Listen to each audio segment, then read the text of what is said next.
26 counts! No bail! The jury is taking their time. 1 year ago, an Oklahoma County jury delivered a stunner.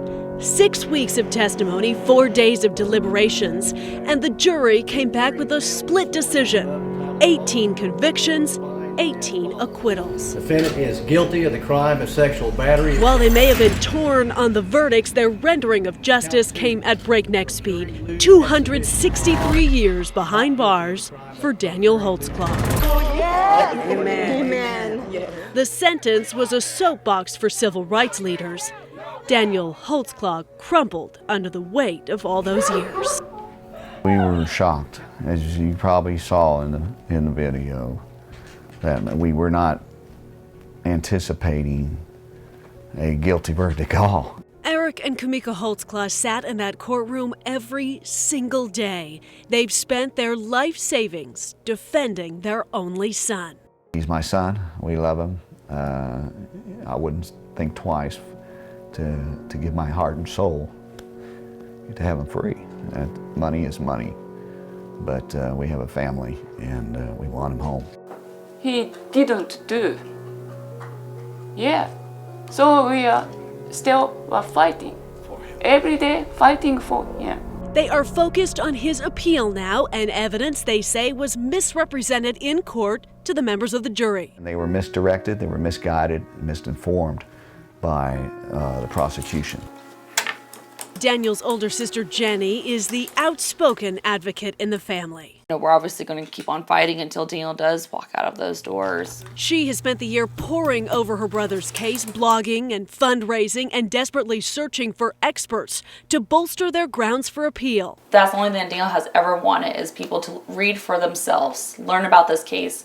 Because not only can it happen to a police officer, it can happen to anyone. An Oklahoma City cop. If a verdict is supposed to close the book on a case, this verdict had quite the opposite effect. Nothing would stop her from her quest for justice by any means. He stopped the wrong woman tonight.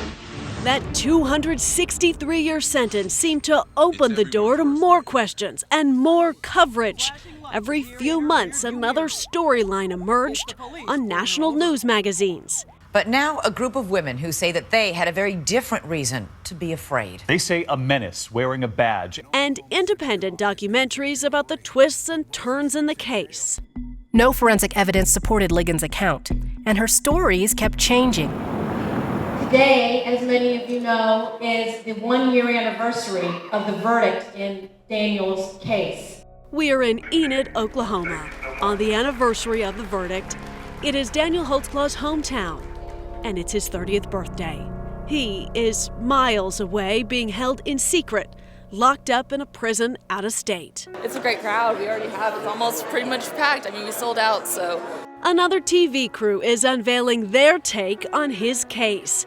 Conservative online journalist Michelle Malkin serves up a 2-part investigation detailing Daniel's innocence. That's right, despite the verdict and that sentence, she doesn't think he did it.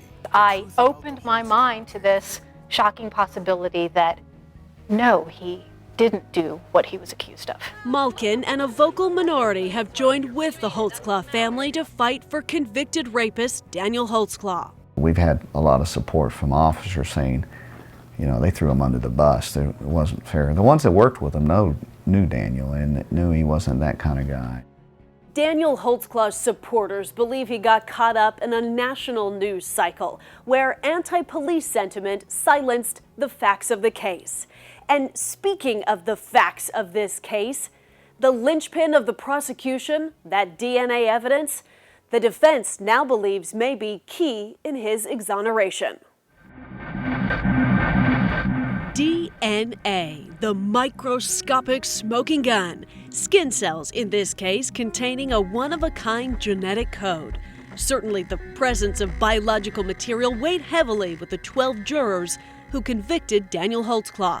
It was monumental for Oklahoma City Police Detective Kim Davis. My goal was to find the female who matched the female DNA on his pants. Prosecutor Galen Gigger told the jury the skin cell DNA was from the vaginal fluid of a 17-year-old victim and found inside the fly of Officer Holtzclaw's uniform pants. At the area where his genitals are, following an assault that happened the day before his pants were taken from him. Daniel's defense team now believes Gigger's statements about the DNA could be grounds for an appeal. They never tested for vaginal fluid, so to falsify and say that it came from vaginal fluid without testing for it, you cannot state that information and that be a fact when you never once tested for vaginal fluid. The fluid containing the skin cells is absorbed into the pants, and that's what we have.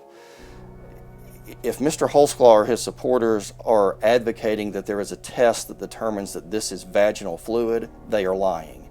There is no test that does that. The family's also concerned about the mystery male DNA found on Holtzclaw's pants. It's not his. They believe it's evidence of touch DNA or transfer DNA, the theory that skin cells can easily move from person to person without a sexual assault. A lot of people aren't familiar with touch DNA, but touch DNA, from you and I shaking hands, your DNA can simply be on my clothing. Does that mean you assaulted me? No, it doesn't. It's just simply your DNA is on me because we simply touched each other. The male DNA inside Holtzclaw's pants was never identified and may play a role in his appeal. If what they are trying to get people to believe, which is not accurate, is that it could transfer from a purse to hands to pants to inside of pants. Significantly, Daniel Holtzclaw's own DNA was not found on the inside of his uniform pants. I think that speaks probably louder than anything I could argue as to the ability of someone's skin cells from their hands to get transferred to a piece of fabric. We are here. We are hurt. We are hurt. We are here. For the victims, this day 1 year ago was bittersweet. Remember, 8 of the women were vindicated with convictions, 5 accusers lost in court. We're not okay with rape and sexual assault. Grace Franklin works closely with those victims. She founded OKC Artists for Justice to be a voice for the women who stood up to tell their story in court. Everybody is at various points. Some are not doing as well as others. Some are doing very well.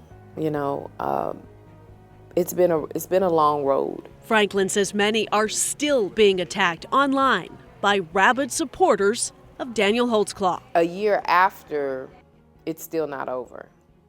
We're still, battling for the protection of the survivors. We have to start believing survivors, regardless of who is on the other side, regardless of who they are accusing. We have to believe them and go from there. This case was a victory for those women, the exploited. They were heard by the detectives, by the jurors, by the court, and ultimately by the nation.